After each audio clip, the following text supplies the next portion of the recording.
Why, hello there, Nice Tail here, bringing you a knife summary. I hope this video finds you well, and I hope you're having a good day, and I hope that you enjoy this enough to consider liking, blah, blah, blah, blah, blah, blah, blah, blah. Subscribing is what I'm trying to say, about not failing miserably. What are we looking at here? This is the summary of the Jack Wolf Tango. This is a collaboration with, do I have the tube somewhere around here? I feel like I have the tube somewhere around here, and it's just hiding from me. Oh, it's a collaboration with them, Cerberus Knife Works. Really, where did that go? That's odd. Okay.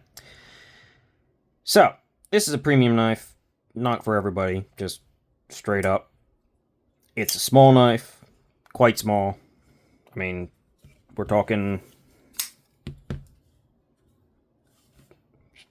slightly smaller than the Civivi Elementum, honestly. Although it does have about the same amount of blade length if you actually look at it from my perspective, but it does have a little less like gap here and a little less handle. It's a small knife. It's in... It doesn't say it anywhere. I did the review for this thing, but I don't remember that. It's in S90V. It is dual ground, compound ground, ultra thin hollow grind with a flat here, which is honestly pretty ultra thin too. Drop point, yeah, there's a little bit of curve. Drop point blade with a swedge here. Nice flats, nice satin finishes all over. Jack Wolf and Cerberus logos. The blade looks really cool. I like how it just rises just a little bit.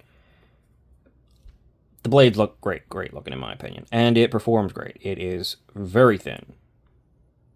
I will say it's not the sharpest thing, honestly.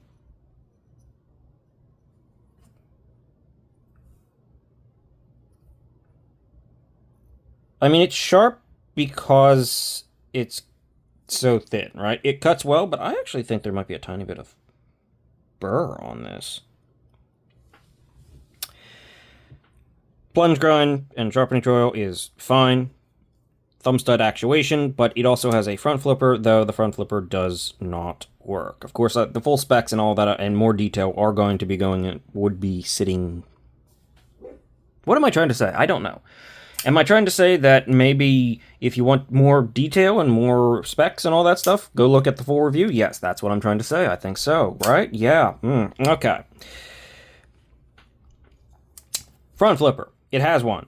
Has actually good jimping for a front flipper. In fact, it might almost be too fine and too softened. But they completely screwed up the front flipper by taking this notch out of it. So you have to go not only down lower than you'd think, but I found myself more than a few times just naturally on such a small knife going right here for the front flipper and then sort of slipping off. Like that. And grating your hand.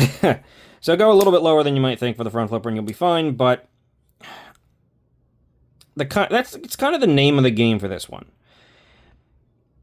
I like the knife. I like the design quite a bit. I like Jack Wolf doing something differently.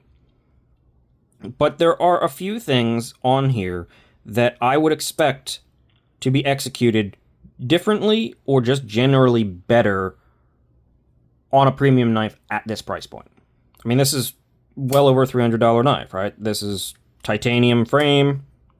In this case, it's got acrylic, but you can get carbon fiber and all these kinds of different inlays. S90V blade steel. It's definitely a high quality knife that is made to be premium, but there's a few things. The weird decision to chop off the top of that front flipper makes it strange. The lock bar axis is not softened. I mean, typically, historically, the lock bar axis around Jack Wolf knives has not been softened. It's just never been as much of a big deal as this one because they don't push out as much as they do on this one. And it's not like it's, oh no, end of the world, it's a problem. But I can feel it. Especially when I go to move around on this thing, I can feel this angle and I can feel this angle.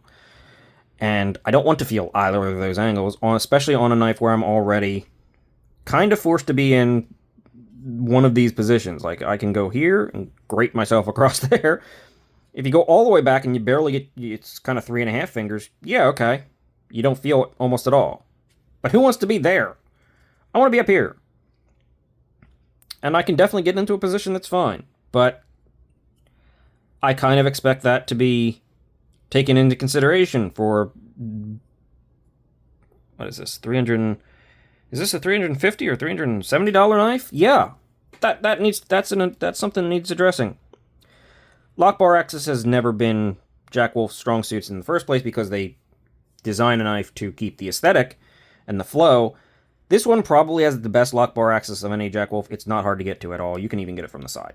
No complaints there, actually.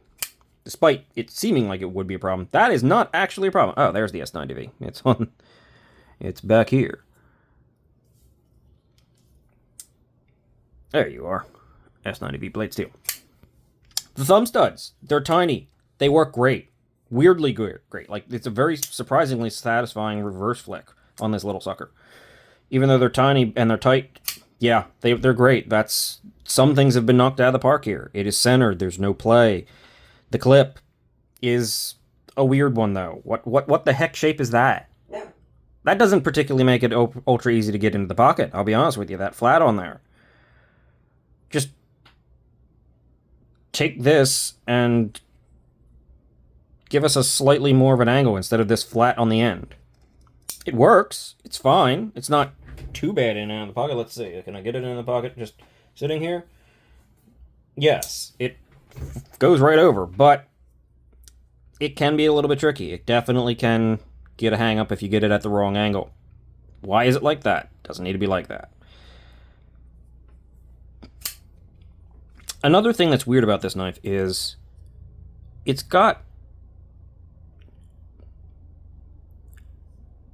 hard to tell if it's even really contoured. It feels very flat. Like, if there's a contour, it is so subtle that it's barely there, which is fine.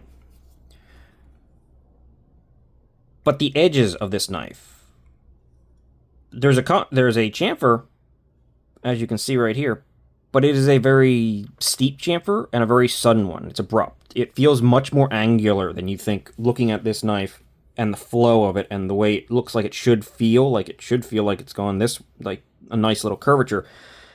It's more angular than I thought it was going to be. Just, that's something I noticed immediately. It's not bad, but I kind of feel like it should be better. It's also on bearings, and the stop pin is right there. It is internal. It is locked in place. No problem there. You can, of course, get your sharpening joil and everything. Not that you need one, because it's got a good one on there. Another thing, bearings.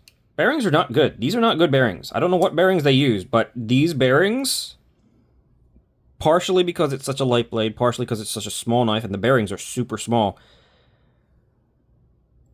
I feel it. It is bumpy city. Like, just doing this, it is bump, bump, bump, bump, bump, bump, bump, bump. I feel every single bearing moving. They're smooth.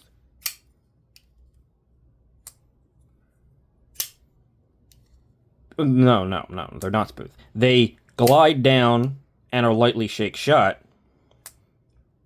but they're not really smooth.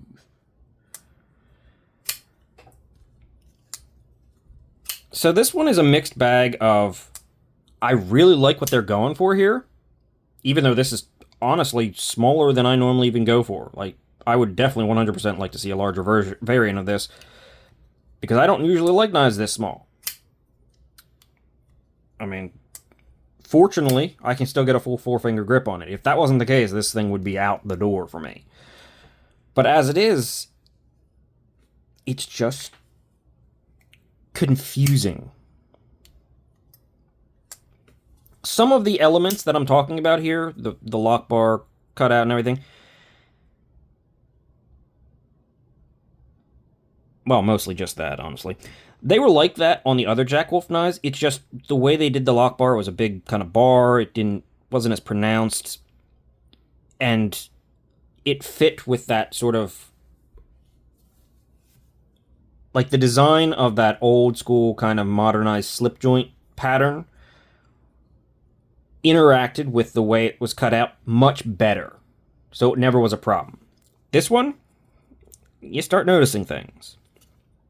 And I don't really like to say that, because I have 3 other Jack Wolf knives, and I would like others that, if I had money, basically. I like Jack Wolf knives overall. I like what they're doing. I love this super thin slicing knives. I'm very happy with my other knives. And I like this one. I just think it should be better for what you're charging here. This, as it sits, does not feel like a $350-some knife. This, with the quality and way the bearings interact, and the way how much you feel them, some of the unfinished elements just feeling like it's too angular and sharp in here. Not even taking into consideration that maybe the clip could be better or something like that, or don't do this, but just some of the finishing elements just feel like this is more like a $250 knife.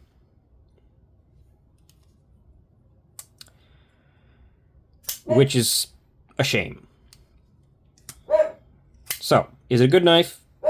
Yeah, it's still good. Do I like it? Yeah, I still do. But I really think it should be better for what we're being charged, and what this knife could be, and the potential design of this. Yeah, we can do better. And I hate to say it, but we can. Dog agrees with me, or is yelling at me. I'm not 100% sure. You never know with him. But I'm going to end things here. Let me know your thoughts. Do you have one of these? Have you experienced one of these? Have you considered one of these, and something that you saw kept you away from it? Who knows? Again, consider liking and subscribing. And I'm just gonna see you guys in the next one. I'll end things here. I do like this acrylic, though. That's attractive. But I mean, that's just buying an acrylic. That's not on Jack Wolf, right? They just made a good choice. That's the Tango. See you later.